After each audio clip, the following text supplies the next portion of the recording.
Muy buenas a todos, mi nombre es Nico y sean bienvenidos al episodio número 48 del podcast Legado Avatar. En esta ocasión nos volvemos a encontrar para continuar hablando del universo Avatar y el tema de esta semana son los peores padres y las peores madres de la franquicia. Durante la semana les dejé un par de encuestas en el canal de YouTube preguntándoles en cada una de estas encuestas quién era para ustedes el peor padre y la peor madre. Y lo que me sorprendió de estas encuestas es que además de votar, muchos de ustedes también decidieron comentar sus opiniones sobre el tema. Así que en un momento voy a estar leyendo todo eso y compartiéndoles los resultados, pero para empezar quería compartirles un poco mi opinión de todo este tema de los peores padres, o bueno, en general de los padres y las madres de Avatar. Y creo que lo más importante es destacar cómo estos personajes que nos presentan, tanto en la serie original como en La Leyenda de Korra, son personajes que no se basan mucho en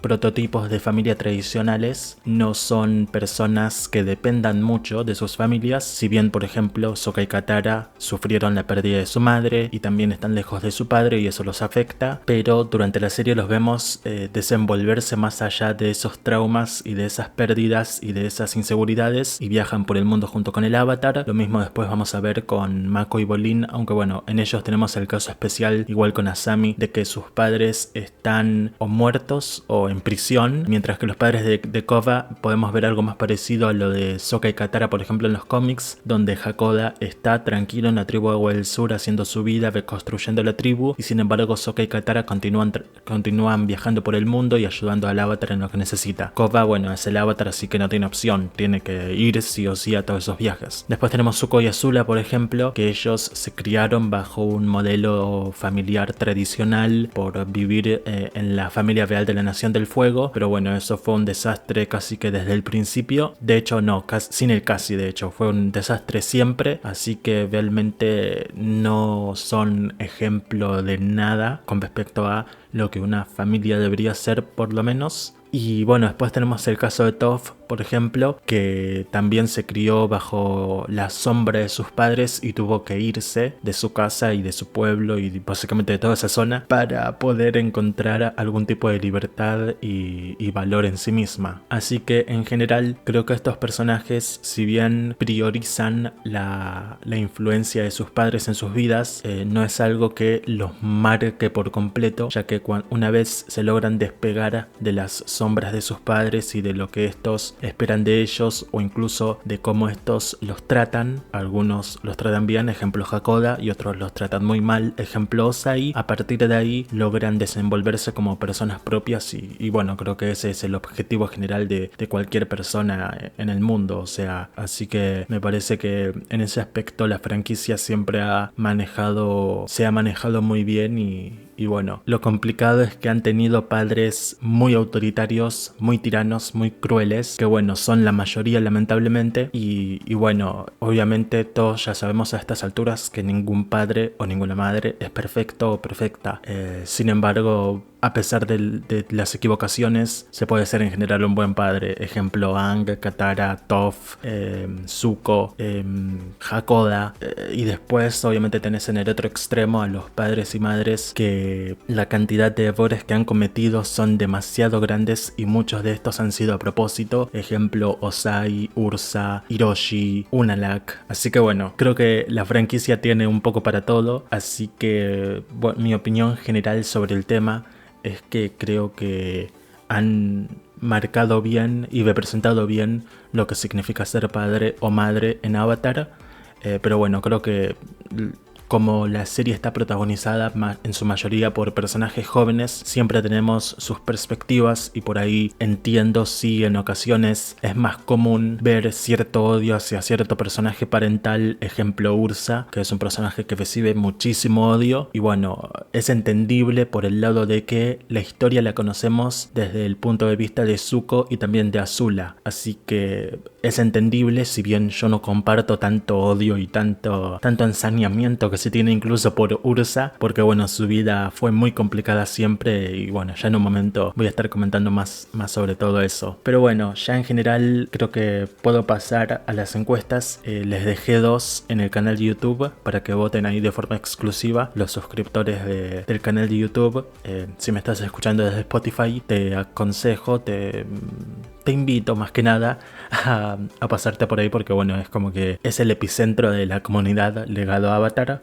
Así que bueno, antes lo era Instagram, pero bueno, como perdí esa página anterior, ahora es YouTube. Pero bueno, dejé 2 encuestas. La primera sobre quién les parece el peor padre. Acá dejé como opciones a Osai, Unalaq, Aang, Lao Beifong e Hiroshi Sato. Votaron 352 personas y un 74% votó que Osai les parece el peor padre. Después, un 12% votó por Unalaq, un 7% votó por Aang, un 5% votó por Lao Beifong y finalmente un 2% votó por Hiroshi Sato. Me sorprende ahí que Aang se lleva un 7% y Hiroshi Sato se lleva un 2%, pero bueno, había personas en los comentarios que decían que Hiroshi no era tan mal padre y bueno, les tuvimos que recordar entre algunos que bueno, trató de matar a Asami en el final del libro 1, por más que obviamente después tuvo su redención y obviamente Asami hizo las paces con él y bueno, luego lamentablemente Hiroshi muere, pero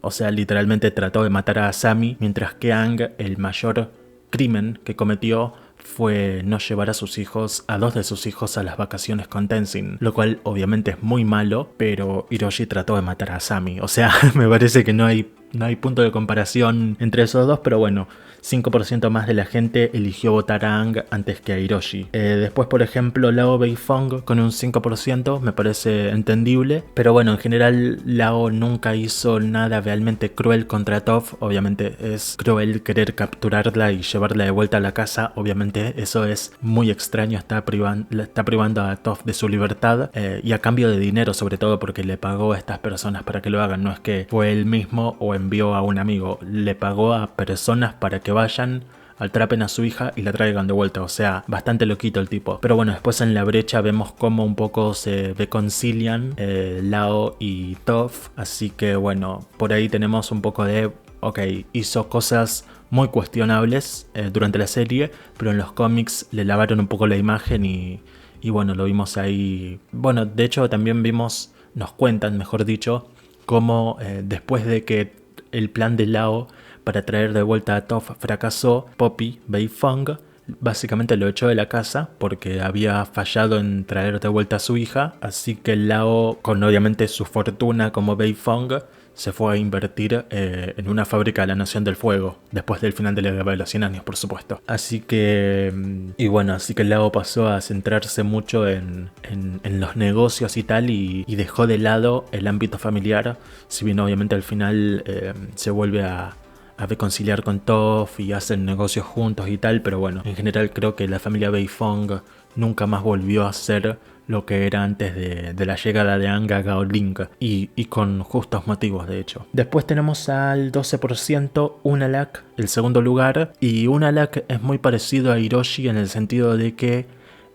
con tal de que sus planes se logren, estaban dispuestos a dejar a uno de sus hijos, en el caso de Hiroshi su hija única, y en el caso de Unalaq a Desna, morir básicamente. Y eso me parece peor que lo de no llevar a tu hijo a las vacaciones, pero bueno, igualmente Unalaq fue más votado que Aang, pero el que más votos se llevó, y por una amplia diferencia, 74%, fue el Señor del Fuego Osai. Y bueno, es que sí, sin dudas es el peor padre, porque obviamente lo primero que se nos viene a la cabeza es vetó a Zuko a una Nikai por hablar fuera de turno, le quemó la cara y lo exilió. Y sí, eso es muy cruel, pero no solo eso, sino que desde antes, después descubrimos que ya venía maltratando a Zuko desde muy chiquito, y algo que se ignora mucho es todo el maltrato, el abuso y la manipulación psicológica que ejerció sobre Azula. Entonces Osai sin dudas se lleva el premio absoluto a peor padre del año, de la década, del siglo, porque todo lo que hizo fue muy cruel. E incluso después de la serie, cuando ya perdió sus poderes y tal, sigue siendo un hombre cruel, como lo vemos maltratar primero un poco a Zuko en la promesa, pero bueno, más que nada intenta guiarlo a su manera tan extraña y tiránica de guiarlo. Pero después, por ejemplo, cuando aparece Ursa de vuelta en Humo y Sombra, Ozai demuestra que a pesar de haber perdido sus poderes y a pesar de estar ahí atrapado en su celda, tirado como un trapo muerto, sigue siendo un hombre muy cruel y muy abusivo y que pretende pisar a los demás y escupirlos. Y bueno, Ursa le prueba que ya no va a permitir que eso suceda, por lo menos con ella. Pero bueno, en general Ozai sin dudas es una persona muy mala y es el tipo de persona, el tipo de personaje sobre todo que ves y decís, este tipo se va a quedar así para siempre y nunca va a tener redención.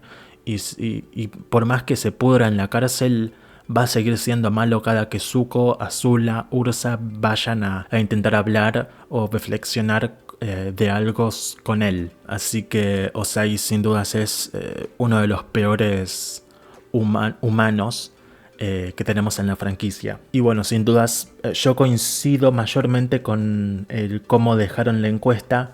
Pondría a Aang, eso sí, por debajo de Hiroshi Sato, pero por sobre Lao Beifong, diría. Entre Aang y Lao, yo pondría a Lao como menos peor. O sea, mi top sería 1, Ozai, obviamente.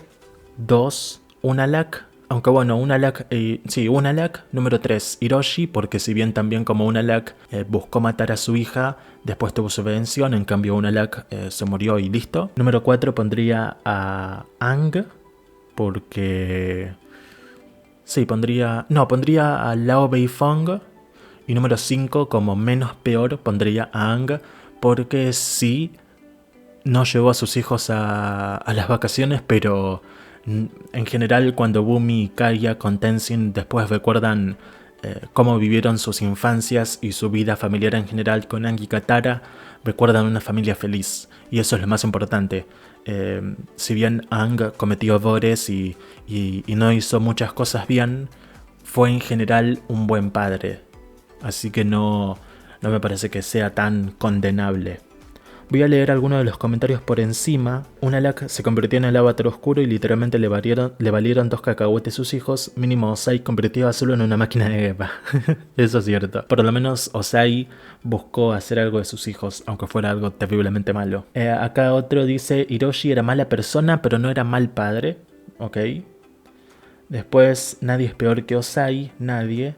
Después, Aang no fue exactamente un buen padre, pero es un santo en comparación de los otros, y coincido totalmente. Ozai no solo era un pésimo padre, al menos con Zuko, sino un pésimo villano. No coincido ahí para nada, pero bueno, cada quien ve la serie y sus factores de la forma que lo prefiere. Hoy no vamos a hablar de cómo son los villanos de ninguna de las dos series. Qué difícil la pusiste, no me puedo decidir, pero para mí los peores serían Ozai, Aang, Unalaq, Hiroshi Sato y Lao Beifong. Aang es millennial, dice acá uno. Ozai en nula, de allí sigue Aang, ok. Y para este dice, el orden de peor a menos malo sería Ozai, Hiroshi, Yakon. Ah, Yakon, mira, no lo pensé a Yakon. Es cierto, Yakon fue un padre terrible. Unalaq, Lao Beifong y último Aang. Y después uno que había puesto que Hiroshi no fue un mal padre y me acuerdo que yo le puse, literalmente trató de matar a Asami, pero bueno, cada quien. No había pensado en Yakon, mira, sí, Yakon fue un pésimo padre, convirtió a sus 2 hijos en básicamente sus máquinas de venganza y sí, la verdad es que Yakon diría... ¿Dónde iría Yakon? Posiblemente detrás de Unalaq e Hiroshi. No, por delante de Hiroshi. No, por detrás de Hiroshi, porque si bien Unalaq fue un mal padre e influyó muy mal en sus hijos, después, cuando Noatak se va, Yakon básicamente se apagó, no siguió entrenando a Tarlok, sino que su sueño básicamente murió. Y al poco tiempo murió de tristeza básicamente, así que creo que si bien Yakon fue un tipo muy malo en su vida, yo sí me creo que haya muerto de un corazón roto, que sería el corazón que le rompió Noatak cuando se rebeló en su contra. Yo creo que si bien Yakon fue un tipo muy malo, tenía sentimientos, por más que eran sentimientos equivocados, y bueno, perdió la esperanza que tenía de algún día vengarse del Avatar y después murió. Y ya está. No lo justifico ni nada, pero lo entiendo en su maldad. Pero bueno, pasamos a la próxima encuesta, que es de las peores madres. Como opciones les di a Ursa, Poppy, Toph y Sujin. Y la curiosidad de acá es que esas tres últimas son de apellido Beifong. Pero bueno, sus votaciones votaron acá 187 personas, la mitad de la anterior, pero bueno, igualmente son bastantes personas. Un 42% votó por Ursa, un 32% votó por Toph, un 18% votó por Poppy y un 9% votó por Sujin Beifong.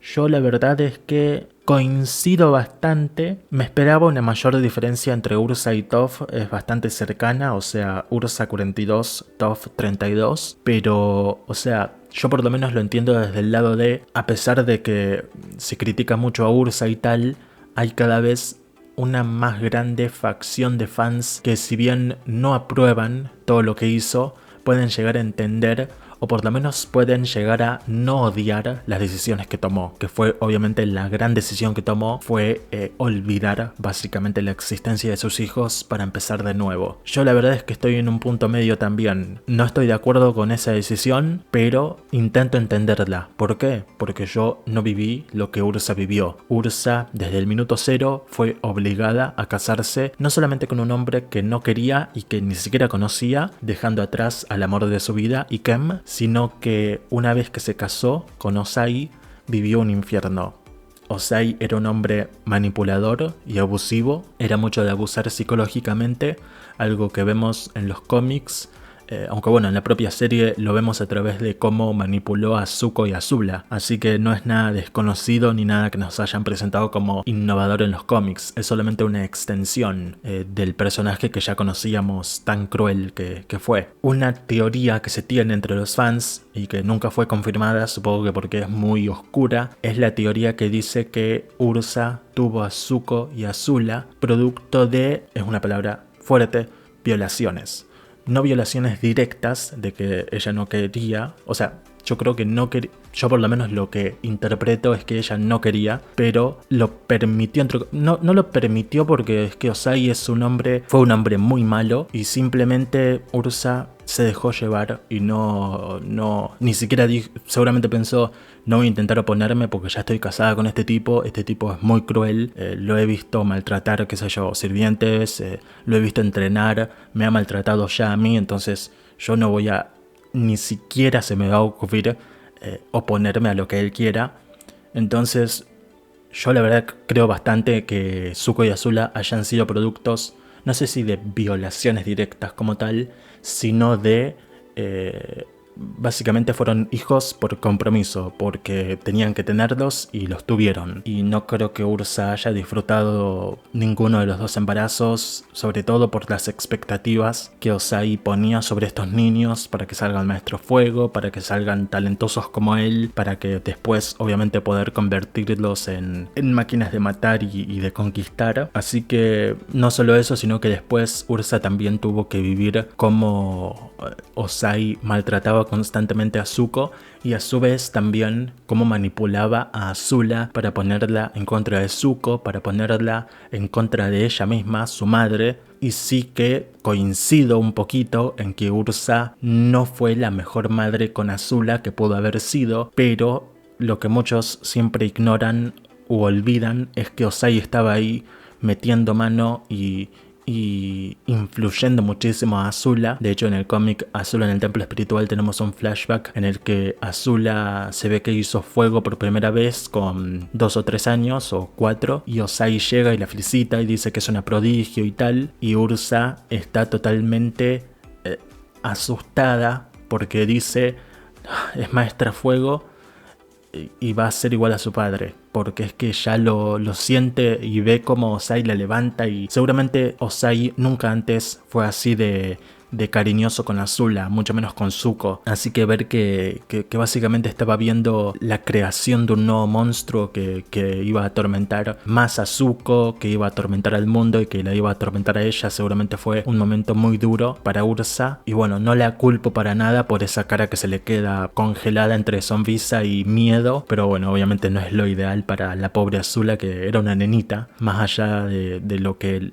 haría en el futuro con su vida, era una chiquita que merecía tener una madre cariñosa, pero bueno, también se merecía tener un padre cariñoso y que la quisiera por quien en verdad era y no por ser una prodigio, que era lo que estaba pasando. Así que bueno, después todo el tema de Ursa con el tema de la madre de los Vostros y tal, yo lo que les dije, decían, entiendo por qué lo hizo, si bien no coincido, pero es que como nunca viví algo ni cercano a lo que Ursa vivió con Ozai, no puedo llegar a decir, no, fue una egoísta por olvidar a sus hijos, por querer olvidar su vida en el palacio y tal.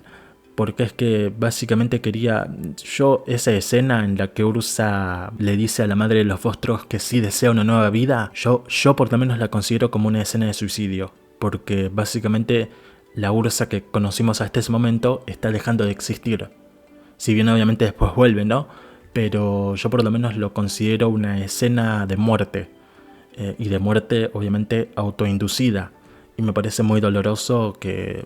O sea, creo que el nivel de maltrato que sufrió Ursa, el nivel de trauma psicológico que tiene en la cabeza es tan grande que la llevó a hacer eso. Que obviamente no apruebo, que obviamente no es la mejor opción. Pero en ese momento, con tanto miedo, sabiendo que nunca más iba a volver a ver a sus hijos, porque Ozai era muy cruel, pero también era muy honesto. Y era cierto, Ozai nunca más iba a permitir que Zuko y Azula vean a Ursa, y de hecho después manda a matar a Ikem. Creo que lo había hecho antes, de hecho. Sí, lo había hecho antes de que Ursa fuera exiliada. Él manda a matar a Ikem, y si Ikem no hubiera cambiado su cara, no hubiera sobrevivido, porque el arquero Yuyan que Ozai manda incluso se mete a la selva de los espíritus y bueno, ahí obviamente se encargan los espíritus y tal de volverlo loco y echarlo. Incluso de haber encontrado a Ikem, el arquero Yuyan no habría sabido que es Ikem, pero si lo hubiera encontrado, lo hubiera matado. Entonces yo creo que Ozai pudo haber hecho luego lo mismo con Ursa, pudo haberla enviado para asegurarse por lo menos no de matarla, sino de asegurarse que esté bien escondida o que no se atreva nunca a volver. Y obviamente nunca sus patrullas la encontraron. Esto es una suposición, obviamente nunca se nos dice directamente que Ozai haya hecho eso, pero bueno, cuando hay un diálogo, cuando Zuko le pregunta durante el eclipse si Ursa está viva y Ozai dice, tal vez, como que puede ser. Y realmente él no lo sabe, pero quiere dar esa sensación de lo sé y no te lo estoy diciendo. Pero bueno, en general la entiendo. No la entiendo por completo y no puedo empatizar por completo por ella, pero puedo imaginarme un poquito que todo lo que vivió fue lo suficientemente malo como para tomar esa decisión. Pero bueno, igualmente por un 10% ustedes, o por lo menos 187 de ustedes, votaron que Ursa es peor madre que Toph. Y pasamos ahora a Toph, que también se nos dice en la leyenda de Korra que fue una mala madre con Lin y Sujin, pero la verdad es que yo justamente creo que no hay tanto odio a Ursa. O sea, no es que el fandom, o por lo menos estas 187 personas que votaron, crean que Toph es tan mala madre como Ursa, sino que Ursa no es tan mala madre como se pensaba hace ya varios años. Entonces yo por lo menos elijo creer que no están poniendo a Toph al mismo nivel de Ursa, sino que Ursa no es tan mala como siempre se dice que es. Y bueno, Toph en general como caso propio, no sé, no la veo como una mala madre, o sea, no sé. También es un caso del cual sabemos mucho menos, de hecho, sabemos mucho menos de este caso que el de Ursa, porque nunca tuvimos un par de flashbacks, pero nada demasiado revelador. Se ve, si nos basamos en el flashback, por ejemplo, de la oficina de Toph, podemos suponer que Toph siempre benefició a Sujin por sobre Lin y siempre dejó que éste se salga con la suya, lo cual obviamente es malo, pero en general nunca vimos que Toph haya maltratado o manipulado a sus hijas. Simplemente fue una cuestión de dejarlas con demasiada libertad para que formen sus propias vidas, y lo que ellas dos, en específico Lin, necesitaban, y bueno, Sujin de hecho también, aunque ella no lo admita, lo que ellas necesitaban era una madre aún más presente. ¿Por qué? Porque no tenían padre, y ahí es donde está el gran fallo de Toph. Como no les pudo dar padres presentes, o sea, si ellas hubieran tenido un padre presente, entonces la indiferencia o la demasiada libertad que les dio Toph se habría volcado en forma de necesidad hacia sus padres, hacia el padre de Lin, Kanto, y el padre de Sujin, desconocido. Si ellas no hubieran encontrado el confort y la guía en Toph, iban hacia sus padres. ¿Qué pasa? Que no encontraban guía ni confort en Toph y no tenían a nadie más. Yo tengo la teoría de que Lin tuvo un poco a Sokka por un plano muy chiquito que tenemos en el libro Espíritus de la imagen del Centro Cultural de la Tribu Agua del Sur, la estatua de Sokka sosteniendo el boomerang, y Lin está cruzada de brazos mirando para abajo, tipo como quedándole la espalda a Sokka, pero no en una señal de estoy molesta con él, sino en una señal de no puedo ni siquiera ver su estatua porque lo recuerdo y lo quería mucho porque era básicamente mi tío, me crié con él, o él fue casi como una figura paterna para mí, si bien yo nunca permití, estoy hablando como Lin, que él ocupe por completo esa figura porque no era mi padre, era mi tío Sokka y ni siquiera tío de sangre, así que no puedo ni verlo en este momento, pero lo extraño mucho básicamente. Creo que es uno de los momentos más sutiles y emotivos que tenemos con Lin antes de explorar su vida en el libro 3. Y bueno, por el lado de Sujin, ella es todo un caso porque ella dice que bueno, la libertad le permitió viajar por el mundo, conocer distintas cosas, después fundar Sao Fu, lo cual obviamente es positivo, pero no significa que no haya necesitado en su juventud, cuando fue rebelde y cuando causó problemas, sobre todo problemas legales, que no le habría venido bien que Toph o un padre o una figura paterna la reprenda y le diga a Sujin esto no está bien, porque obviamente esa figura la ocupó Lin y Lin es la hermana. Entonces Sujin obviamente, por más que Lin ya en el flashback que vemos, Sujin tenía 16 y Lin tenía 22, si bien Lin ya era una adulta y ya trabajaba en la policía y era una mujer de la ley, seguía siendo la hermana de Sujin, entonces obviamente ella no le iba a prestar atención y le iba a ignorar, como bien vimos que pasó.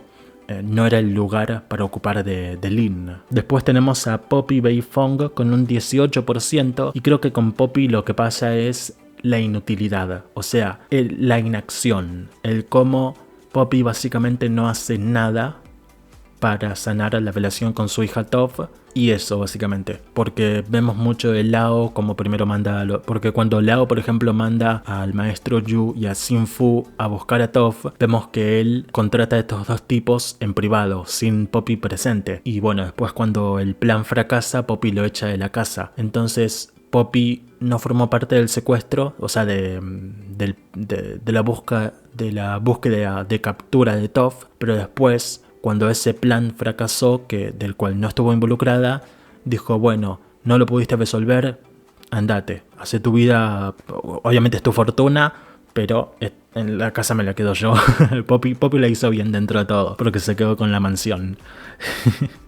Aunque bueno, después sabemos que se reconciliaron porque Toph, cuando envía a Sujin, la envía con sus abuelos, que obviamente viven juntos de vuelta en Gaoling, así que bueno, Poppy volvió a aceptar a Lao posiblemente cuando sanó sus problemas con Toph. Pero eso, creo que Poppy no es un personaje muy complejo o que requiera mucha atención, simplemente no hizo nada prácticamente, y ahí es donde se encuentra el que sea mala madre, por así decirlo. Y en cuarto lugar tenemos a Sujin Beifong, que a decir verdad a Sujin la puse un poquito obviamente por los límites que le pone a Opal en el libro 3, pero de los cuales después la suelta enseguida a los 2 capítulos, pero la puse más que nada porque no se me ocurría a nadie más y no quería dejar solamente 3 opciones. En la anterior había habido 5 y en esta hubo 4 porque no podía pensar en malas madres. Y es que si lo pensamos tenemos a Katara, Kaya, Senna... ¿qué otra madre? No, tampoco hay tantas que decís fue, o sea, buenas madres, ¿no? Kaya, Katara, en fin. Suki, hasta donde sabemos, no fue madre. Izumi es madre de Airo, pero nunca vimos esa relación. No sabemos técnicamente quién es madre de Izumi. Obviamente la apuesta más fuerte es Mei, pero no está totalmente confirmado, así que, y bueno, incluso si lo supiéramos, no sabemos cómo fue Mei como madre, así que sabemos poco y nada. Algunos habían dicho, ahora voy a leer en los comentarios, mencionado a... Ay, ¿cómo se llamaba esta mujer? La madre de Kyoshi. No me acuerdo su nombre ahora, pero bueno, que la abandonó básicamente, así que esa hubiera sido una buena opción. Yesa, ahí me acordé. Yesa. Pero bueno, como última opción puse a Sujin, que ya dije los resultados, ¿no? Sí, Ursa 42, Toph 32, Poppy 18 y Sujin 9. Y bueno, voy a leer los comentarios a ver qué dicen. Y uno dice justamente lo que les dije recién: la peor pienso que es la madre de Kyoshi, la abandonó a su suerte cuando era bebé. Y mira, sí, no la había considerado, pero te doy la razón. Después otro había puesto: Toph no fue tan mala madre, ella le daba la libertad que no tuvo a sus hijas, aunque se saliera de control, no pienso que sea mala madre. Yo coincido. Además después vemos que solucionan sus diferencias. Otro pone: ¿qué onda los que votan por Toph? Si cometió muchos errores, pero al menos no hizo un pacto con un espíritu por olvidar a sus hijos, mira feo a Ursa. Otro puso: si bien no considero a Ursa una mala madre, ya que sí quería a Azula y se ha demostrado varias veces en los cómics, las opciones son limitadas y viendo que borró su memoria y con ello olvidó a sus hijos, solamente por eso voto por ella. Aunque en parte no se le iba a poder acercar a sus hijos, era cargar con un dolor incurable y olvidando todo, nada iba a cambiar, seguiría sin poder acercarse a Zuko y Azula. Toph no sé, se nos mostró muy poco sobre ella como madre, literalmente solamente tenemos el flashback de cuando Sujin es arrestada por Lin y lo demás que tenemos son solo menciones como lo de Kanto, que nunca le habló a Lin sobre su padre. La señora Beifong, o sea Poppy, imagino, pensaba que hacía lo correcto por desconocer lo hábil que era Toph con la Tierra Control y la veía como una inútil mantenida que no podía hacer nada solo por su ceguera. Pero cuando Toph y Zuko hacen su paseo, que cambiaría la vida de Toph, ella misma lo menciona: me dieron todo excepto lo único que quería, su amor. A Toph no le faltó techo, comida, etc., pero lo menos hizo eso como madre. Sujin, por último, aunque sea hipócrita y demás, dejó que Opal se fuera al templo a entrenar, ¿cierto? Ya que ella prefería que Opal se quedara y entrenara con Koppa como maestra, pero luego de Krillin sí, ok, básicamente un resumen de lo que vimos. Gracias, Luis, por tu comentario, muy dedicado, te voy a dar like, de hecho. Y después otro dice: Toph como madre es un tema interesante, coincido, estaría muy bien ver más de todo eso. Y después uno puso: la madre de Aang, aunque haya cumplido la tradición de los nómadas, ella y su papá lo dejaron solo y nunca los conoció. Y a esto le comenté como una respuesta: no lo dejaron solo. Todos los nómadas se cuidan los unos a los otros y Aang, por ser el avatar, tuvo a Yatso siempre como guía. Los padres de Aang seguramente ni estuvieron juntos durante el embarazo, ya que no forman vínculos, de ahí que Aang nunca los haya siquiera mencionado. Es más, en ese vistazo que tenemos de él de bebé, seguramente ninguna de las monjas presentes era su madre. Y la verdad es que me gustó que este comentario surgiera porque no lo había considerado para nada, y me gustó la forma en la que le contesté. Porque generalmente me extiendo demasiado y a veces me extiendo mucho y no termino de contestar lo que me preguntan, y ahí creo que lo hice bastante bien.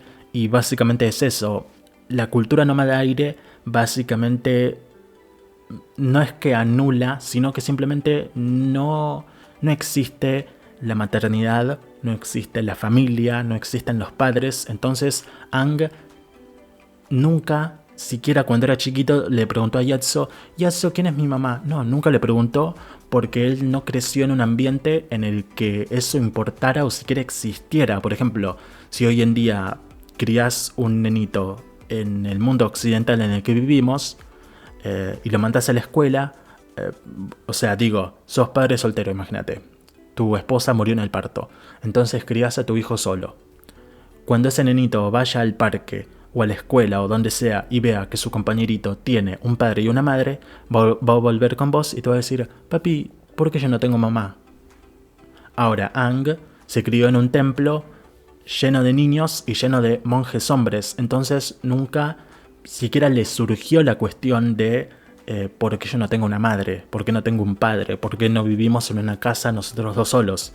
Que seguramente le pudo haber surgido cuando viajó Mayu o cuando viajó a la Nación del Fuego, donde sí tienen esos sistemas más tradicionales de la familia. Pero seguramente ahí se lo explicaron o algo muy simple. No creo que haya sido una cuestión de que Aang haya sentido alguna vez que fue abandonado, básicamente porque, como les dije al del comentario, seguramente los padres de Aang ni siquiera estuvieron juntos en el embarazo, o seguramente la madre de Aang ni siquiera llegó a formar un lazo con ese bebé que tenía en la panza, porque si no, seguramente si hubiera formado un lazo, sabemos que los nómadas aire tenían esta tradición, este sistema, pero había excepciones. Por ejemplo, Jessa, que deja el Templo Aire del Este, se enamora de una persona y tiene un bebé, aunque obviamente después lo abandona, que es Kyoshi. Pero, o sea, había excepciones posibles. No es que, o sea, si por ejemplo elegías tener un esposo y tener hijos y formar una familia y vivir en una casa, eso sí, fuera del templo, andate a vivir a otro lugar, pero en el templo no, porque en el templo esa vida tradicional de familia occidental no se tiene. Bueno, yo digo occidental mucho, pero bueno, obviamente en Oriente también así surgió. O sea, China, por ejemplo, es el modelo tradicional típico: padre, madre y un hijo. Así que digo occidental porque es lo que más... de lo que más conocimiento tenemos. No es porque crea que el modelo de la familia nació en Occidente. No sé dónde nació. Pero bueno, sí, eso básicamente. Y bueno, después Aang, de hecho, lo curioso de él es que es un nómada aire que fue criado de esa manera y se casa con una persona de la tribu Agua, donde se tiene muy fortalecido el tema de la familia. Entonces forman una familia, tienen hijos, se casan, tienen hijos y viven en un lugar en concreto que es el Templo Aire de la isla. Así que la vida de Aang se modificó por completo por el amor, básicamente, que tenía por Katara.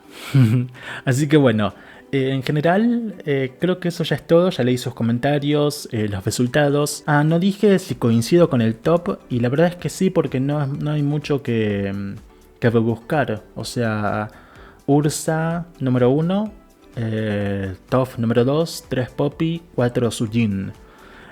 Así que no hay mucho que debatir, creo yo. O bueno, quizás sí. Si lo hay, pueden dejarme un comentario en el video de YouTube. Así que bueno, en general eso ha sido todo. Quiero revisar antes de terminar de qué va a tratar el episodio de la próxima semana. Y bueno, lo tengo. En el próximo episodio les voy a hablar de un libro que se llama Legado y que salió hace ya bastantes años y que trata básicamente de una recopilación de archivos, imágenes que le hizo Aang a Tenzin, que le legó a Tenzin, justamente el libro Legado. Y bueno, ya es momento de que hablemos de ese libro porque bueno, esto es Legado a Avatar y tengo que hablar del libro Legado. Así que eso va a pasar la próxima semana. Así que nada, si este episodio les gustó, pueden demostrarme su apoyo de la forma que sean en la plataforma en la que se encuentren. Si están en YouTube, pueden dejar su me gusta, suscribirse al canal, activar la campana de las notificaciones y comentarme qué les pareció. Si están en Spotify, pueden seguir el podcast, pueden puntuarlo con las 5 estrellas, pueden compartirlo con sus amigos. Así que nada, nos vemos en la próxima.